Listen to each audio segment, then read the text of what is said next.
Olá, meus irmãos, graça e paz da parte do Eterno, tudo bem com vocês? Eu sou Elisamar Santos e hoje nós vamos falar sobre a igreja de Laodiceia. Eu trago para vocês um sermão feito por mim, pela graça de Deus, e pretendo expor ele para vocês de forma mais fiel possível à Escritura. Então nós vamos fazer uma oração antes, para que o Senhor nos conceda graça neste momento, para que venhamos expor a sua palavra. Soberano Deus e Pai, querido Deus, graça te damos, Senhor, porque tu és fiel, porque tu és bom. A oração que eu te faço, Senhor, é que a tua palavra ela venha penetrar os nossos corações, ela venha nos confrontar, ela venha nos edificar, ela venha nos exortar, Senhor. Que a tua palavra, meu Deus, ela venha trazer refrigério para nossas almas. E que venha, meu Pai, falar com aqueles que estão ouvindo, Senhor, e vendo esse vídeo. E vidas sejam impactadas por ela. É o que nós te pedimos e te agradecemos em nome de Jesus Cristo. Amém. O texto que nós vamos ler está em Apocalipse, capítulo de número 3 e o versículo de número 14. Apocalipse, capítulo 3 e o versículo de número 14. A partir do 14. Eu não vou ler todo o texto para a gente ganhar mais um pouco de tempo, mas eu vou ler alguns textos, alguns versículos. E ao anjo da igreja que está em Laodiceia escreve: Isto diz o Amém, a testemunha fiel e verdadeira, o princípio da criação de Deus. Eu sei as tuas obras, que nem és frio e nem quente. Tomara fora frio ou quente. Assim, porque és morno e não és frio nem quente, vomitar-te-ei da minha boca. Como dizes, rico sou, estou enriquecido e nada tenho falta, e não sabes que és desgraçado e miserável e pobre, e cego e nu. Bom, esse texto ele vai até o versículo 22, mas os irmãos podem acompanhar nas suas Bíblias aí em casa. Antes de entrarmos no texto propriamente dito, é necessário fazer algumas considerações sobre a igreja de Laodiceia. Bom, a cidade de Laodiceia ela foi fundada em aproximadamente 250 a.C. por Antíoco II. De todas as cartas às igrejas da Ásia, esta é a carta mais severa que Jesus ele fala a essa igreja. Ele fala com mais severidade, né? Ele repreende essa igreja de forma mais ferrenha.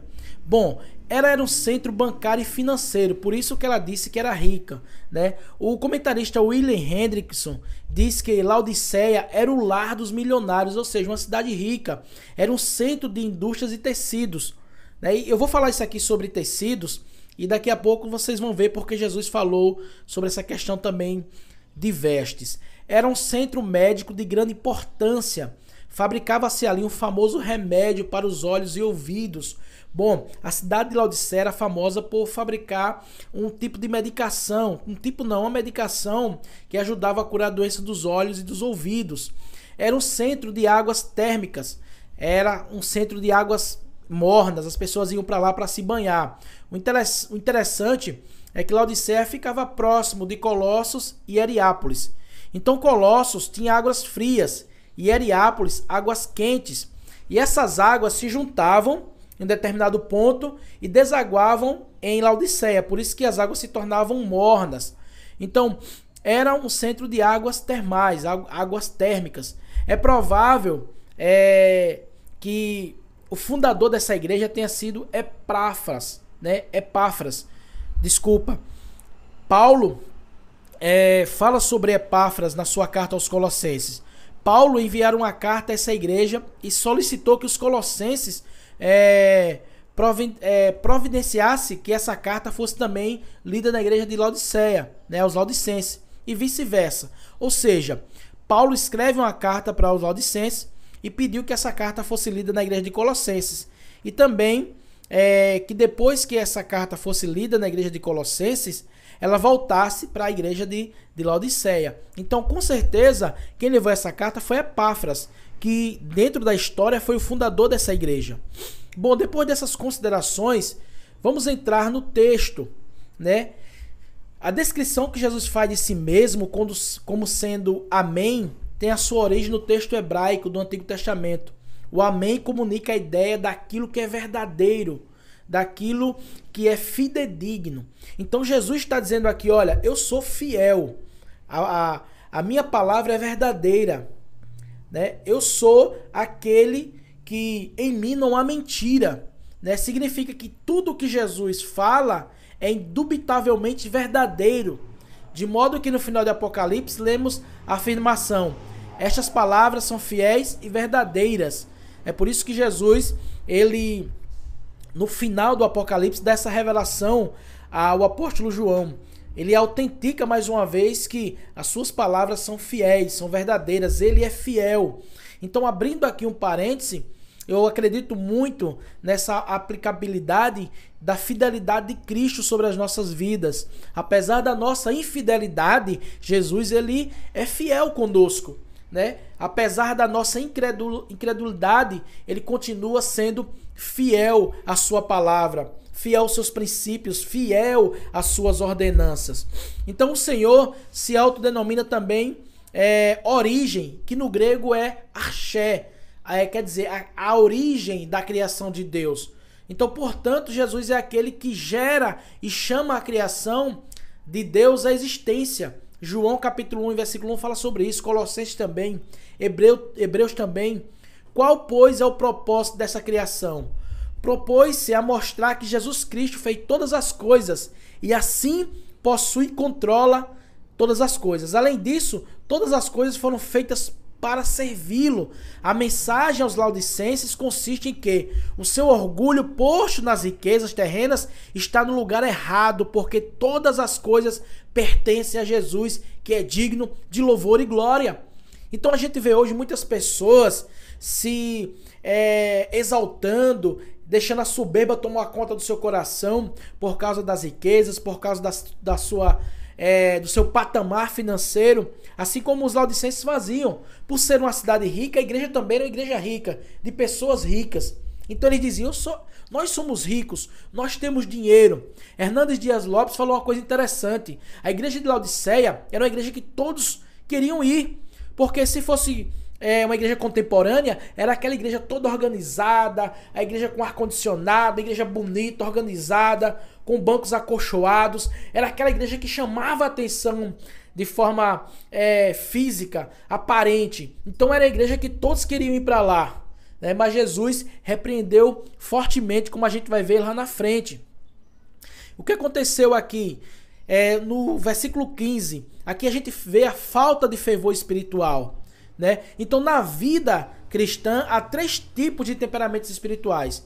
Existe o crente que tem um coração ardente, aquele coração que queima, aquele coração que, quando ouve a palavra de Deus, queima para fazer a vontade de Deus. Eu me lembro dos discípulos no caminho de Emaús, né, que eles falaram que quando Jesus estava falando com eles, o coração deles queimava. Louvado seja o nome do Senhor. E é isso que a igreja precisa resgatar. Quando eu falo igreja, eu falo pessoas. A gente precisa voltar-se para Deus ao ponto de que quando a gente ouvir a sua palavra, o nosso coração venha queimar pela presença de Deus. Louvado seja o nome do Senhor. Aleluia. Então há o cristão que tem um coração quente e há outro que tem um coração frio, aquele coração gelado, aquele coração que não se surpreende ao ouvir a palavra de Deus, aquele coração que não se surpreende a ver os milagres de Deus, ao ver como Deus é bom, como Deus trabalha. É aquela pessoa fria, é aquele cristão que não se alegra com nada, é aquele cristão que tem um coração gelado, aquele cristão que precisa se voltar para Deus em oração, para que a sua vida seja restaurada, para que o seu coração venha queimar novamente na presença de Deus. E existe o terceiro crente, que é o coração morno, que está aqui no versículo 16. É aquele cristão que para ele tanto faz como tanto fez, ele está dividido. É aquele cristão morno. É aquela pessoa que ela fica em cima do muro. O coração dela nem é frio e nem é quente, é morno. É aquele cristão que, quando ele é chamado para fazer algo, ele diz assim, eu vou. ele vai, ele participa da comunidade, mas ele não participa com fervor espiritual. Ele não é aquele que não quer participar. Que alguém diz assim, vamos, ele não vou não, é o frio, esse não vai. O quente diz vai e ele faz com fervor. O morno não, ele vai fazer, mas ele não faz com fervor. Ele não se entrega, ele é morno, ele faz pela metade. Louvado seja o nome do Senhor. Um crente morno é pior que um incrédulo frio. Louvado seja o nome do Senhor. Porque um crente morno, ele é hipócrita. Muitas das vezes ele faz, ele quer que as pessoas façam, muitas das vezes ele mesmo não faz. Então, há nele a hipocrisia. A pessoa morna tem um discurso ético, mas nega com as suas obras. Então o cristão morno, aparentemente, ele está fazendo, ele quer fazer.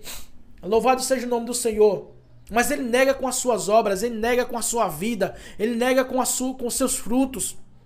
Ele não é sensível à dor do outro, ele não se preocupa com o outro. O cristão morno é desse tipo. Se eu estou bem, o outro que se ferre, como diz o ditado. O outro que se arrebente. Ele não se preocupa com o outro. Então, essa era o problema, a problemática que estava existindo na igreja de Laodiceia. Outro ponto importante, no versículo 17, a falsa autoconfiança dos laodicenses. Eles se confiavam em si, Eles se consideravam ricos, mas eram pobres. Sardes se considerava viva, mas estava morta. Veja que interessante. A igreja de Laodiceia, eles se consideravam ricos, mas eram pobres. Eles eram ricos materialmente, mas estavam pobres da graça. Estavam pobres do poder. Estavam pobres do fervor espiritual. E quantos crentes não estão assim? Eles cresceram materialmente, Deus abençoou financeiramente, mas depois viraram as costas para Deus. Então eles se acham ricos e são ricos, mas são pobres de espírito, são pobres de poder de Deus, são pobres na oração, são pobres no fervor espiritual. A igreja de Laodiceia era morna em seu amor por Cristo. Amava mais o dinheiro do que era Cristo, amava mais o dinheiro do que o reino de Deus. E Jesus diz, vocês são pobres, cego e nu. Pobres, apesar de todas as riquezas. Eles não podem comprar o perdão dos seus pecados. Apesar de tanto dinheiro, apesar de uma igreja economicamente bem, apesar de uma cidade que estava muito rica por causa do seu comércio, das suas fábricas, dos seus medicamentos, mas eram pobres. Não podiam comprar o perdão dos seus pecados. Eles eram cegos. Apesar de fabricar um medicamento para curar a doença dos olhos, eles não enxergavam a sua pobreza espiritual. Veja como que Jesus ele usa aquele contexto. Né? Vocês são cegos. E olha que eles produziam um medicamento para curar o olho, né? Doença dos olhos. Mas eles eram cegos espiritualmente.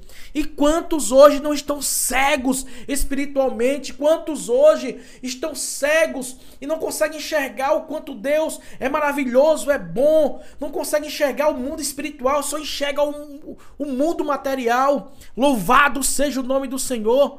E Jesus diz, vocês são nus. Veja que interessante também, Jesus usa o contexto daquela cidade. Apesar de fabricar os melhores tecidos, eles não tinham vestes limpas para se apresentarem diante de Deus.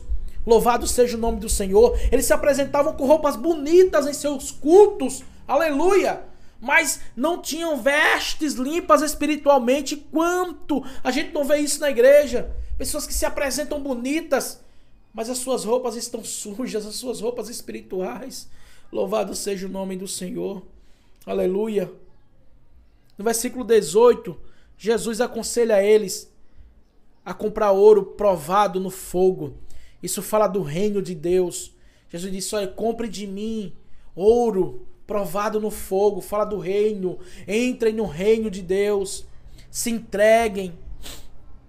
Aleluia. Se entreguem totalmente dentro do reino. Eu estou aqui para dar a vocês. Comprem de mim.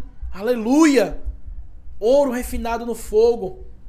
Porque o ouro que vocês têm, esse ouro é perecível. Esse dinheiro que vocês têm é perecível, mas o que eu tenho a vocês o que eu tenho para dar a vocês não perece. Louvado seja o nome do Senhor. Ele diz assim: vestes brancas fala de vestes de justiça e santidade. E quantos crentes hoje precisam usar essas vestes de justiça e de santidade, estão nus espiritualmente. Aleluia! Ele diz assim, e que unja os olhos com colírio para que veja. Colírios espirituais, colírio de discernimento. Quando a gente abre os nossos olhos espirituais, a gente consegue enxergar os planos de Deus para as nossas vidas. Muitos cristãos precisam abrir os olhos espirituais porque estão cegos, aleluia, diante do mundo. Aleluia. Cristo chama a igreja para uma mudança de vida no versículo 19. Cristo repreende e corrige aqueles que ama.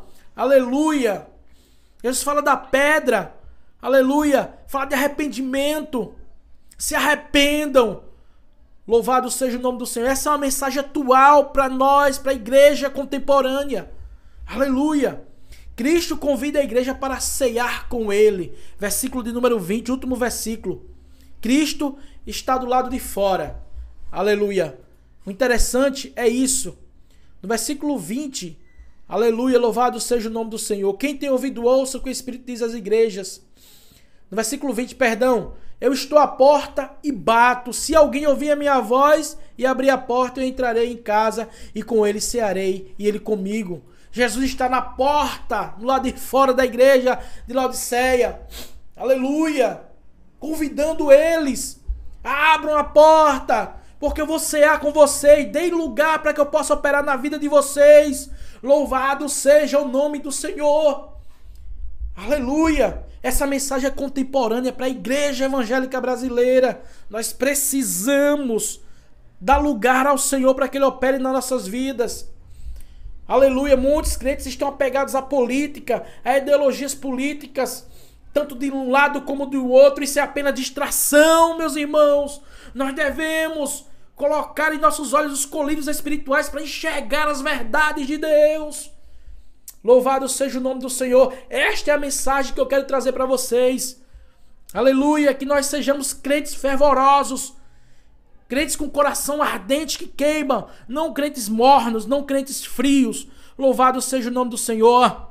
Se você gostou dessa mensagem, essa mensagem falou com você, compartilhe para que outras pessoas também sejam tocadas. Peço de vocês orações para que Deus continue nos abençoando em nome de